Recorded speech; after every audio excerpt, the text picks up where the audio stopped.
ABC13 Eyewitness News at 6.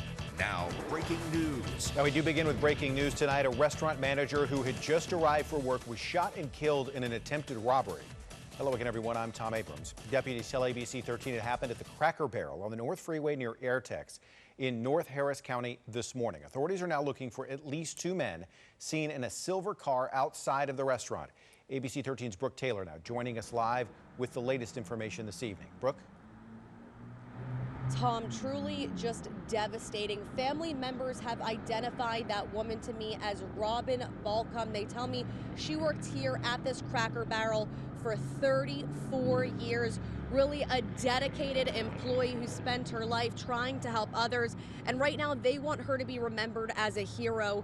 Family members sent me these pictures of Robin Balcom and sent us a statement saying she was an extremely hardworking woman. She loved her job, her customers, her employees, and her family.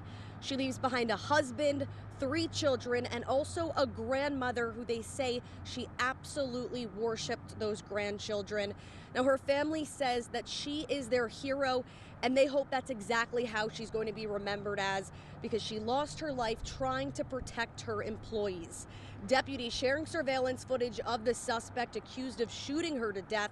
Around 6:15 a.m., deputies say a man got out of the passenger seat of a Dodge Charger and asked an employee who was waiting to be let in if the restaurant was open. When he got out of the car, deputies say he tried to steal that employee's purse, and that's when Balcom opened the door to let the employee in and tried to block the suspect from getting inside. The managers were trying to push back on the door, and he discharged one round at the manager. And then they all fled. Now, she later passed away at the hospital. Deputies are looking for the gunman who got away in a 2018 or newer model metallic gray Charger. We did reach out to Cracker Barrel to get a statement. No, they sent us this before we learned that Robin Balcom had unfortunately passed away. That statement reads in part, "We are saddened that a manager has been seriously injured. Due to the actions of the manager who was protecting other employees, there was no other casualties. The safety of our team members and guests is always our highest priority, and we're proud of our team who handled the situation as well as we did."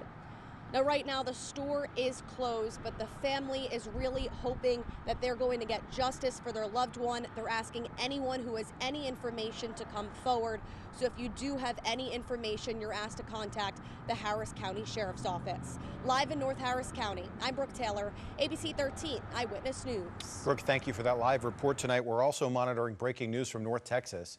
ABC News reports that at least 4 people have been taken hostage at a synagogue happening at Congregation Beth Israel in Colleyville.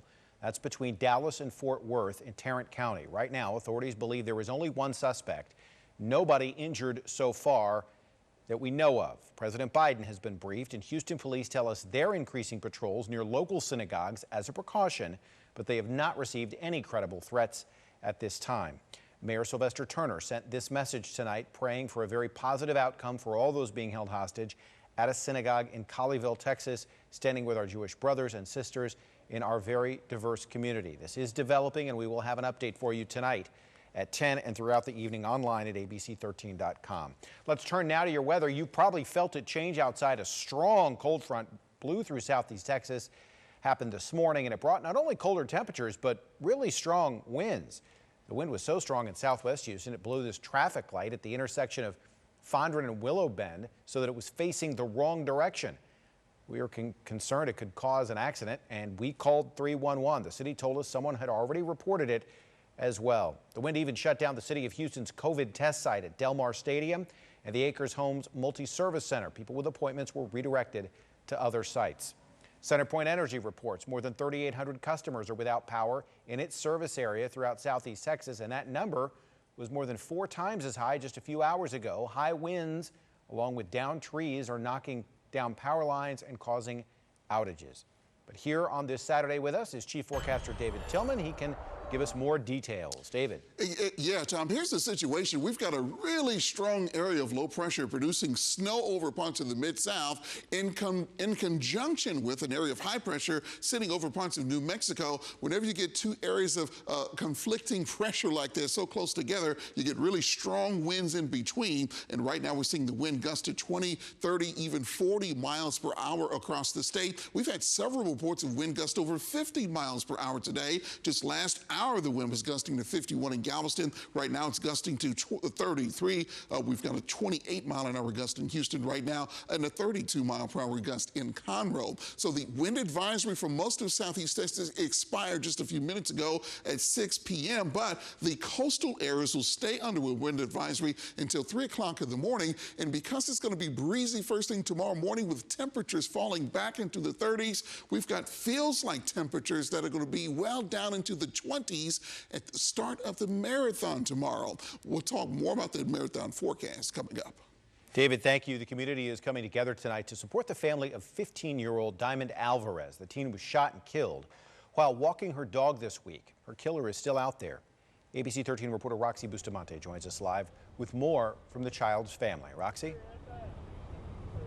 Yeah, hundreds of people, including students who went to Madison High School with Diamond Alvarez. They all showed up here for a benefit tonight. Now, the mother tells me that all the proceeds from this event will go towards funeral expenses, and that funeral is planned for this Thursday and Friday. But like you said, Tom, the family is still scared. They're worried that the killer is still out there. We're grateful. We're very grateful, and I think that it speaks great on her character. More than 200 people showed up for a benefit on Saturday in honor of 15-year-old Diamond Alvarez. It was at this neighborhood park off of Markwood Lane and Park Manor Street, where Diamond Alvarez was shot at 22 times Tuesday night, according to her mother, Ana Machado. Alvarez was walking her dog that night, and shortly after, a family member heard the shooting. When the dog returned home without Alvarez, her mother knew something was wrong and found her daughter just a couple blocks away from their family home. Houston police say a dark-colored vehicle was seen leaving the area shortly after the shooting, but investigators are still trying to figure out who did this. Since Alvarez's violent murder Tuesday night, her mother says she has not been able to sleep, and while many from the community and Madison High School have rallied around the family, her mother says the family has been harassed and intimidated. All they are asking for is justice for Alvarez and to feel safe in their own neighborhood again. We're screaming justice for Diamond every day, and every day we will be here. We will continue to be here. And, you know, the law enforcement, we've let them know and everything, and they're coming, they're swinging by, they're patrolling the area, you know, because they know that we're still here. Roxy Bustamante, ABC 13 Eyewitness News. An early morning shootout left one man dead and an innocent woman hurt. Police say it began after two men got into some sort of dispute, which ended in a car crashing in a neighborhood on Crandon just before 4 o'clock this morning. That woman caught in the crossfire. Another man still on the run tonight. ABC 13's Patrina Adger sorts out the details. It sounded like the crash happened first, and then the gunshots happened. Houston Dispatch getting initial calls of a car accident in this neighborhood on Crandon around 3:40 this morning. Those calls followed up with neighbors reporting sounds of gunfire. Patrol units arrived. They found the two vehicles in the street, and it looked like they had struck each other. Police say a man with multiple gunshot wounds was found dead next to this white car. We have two pistols and a shotgun that were left on the scene. Authorities say two men were reportedly shooting at each other, but couldn't say where the dispute actually started. It didn't happen all at the crash site. Whether they ran from there and chased each other or what, we just don't know yet. And there was multiple casings going up and down the street, which was behind the vehicles. Sergeant Thomas Simmons tells us several vehicles were hit by stray bullets. One shot pierced through a home, hitting a woman in the leg. She was transported to the hospital and is expected to be okay. Police still searching for the other man involved in this shooting. The vehicles have paper tags, so it's going to be, going to have to figure out, who the cars belong to. Patrina Adger, ABC 13 Eyewitness News. Still to come tonight, you can now take an at-home COVID test with your insurance picking up the tab. We'll explain how that program works. Plus, the winter weather alert that has millions of Americans bracing for snow and ice.